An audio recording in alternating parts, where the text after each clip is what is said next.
በርበሬ ገዝታችሁ ታውቃላችሁ? በርበሬ ገዝቶ የሚያከተማ ስለ በርበሬ ታውቃላችሁ አይደል? ደረቅ በርበሬ ገዝታችሁ ታውቃላችሁ? ንገሩኝ። እርጥብ ነው ደረቅ ነው በርበሬው? ንገሩኝ እንጂ ምን ነው ቶሎ።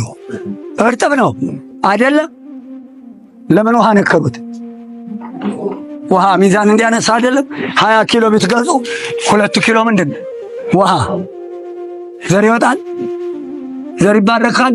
ስለ መድኃኔዓለም ይሄ በርበሬ እንደዛው እንደታጨቀ ይቀመጣል፣ ውስጡ ጥቁር ይሆናል። ስትቀነጥሱት ስለ እግዚአብሔር እየሰነጠቃችሁ ጥቁር ያለውን ጣሉት።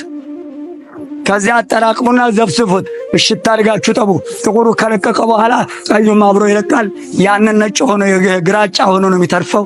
ያንን ወይዘሮ ስንዱ ከምጥን ሽሮ ጋር አስፈጩ።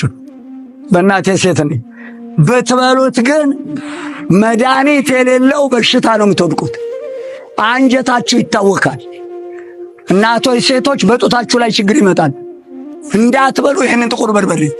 ዘር ይወጣለታል ይህን የሚሸጥ በጤፏ ሸዋ በወተቷ ይህን እየሸጥን ነው ምህረት አንጣ የምንለው። በወገን ላይ ግፍ እየሰራን በማሩ ስኳር እያቀለጥን እየጨመረ የቀለጠ ትውልድ፣ በቅቤው ሞራ እያቀለጠ እየጨመረ ትውልድ፣ በሜትር እየሰረቀ በሚዛን እየሰረቀ ሚስቱን እየካደ ሀብቷን እየከለከለ የሰራውን ወዛደር ሀብት እየከለከለ ደሞዝ። ይሄ ትውልድ ነው ዘር የሚወጣልህ። በእጃቸው ካለው ግፍ ይመለሱ። ግፍ አትስሩ።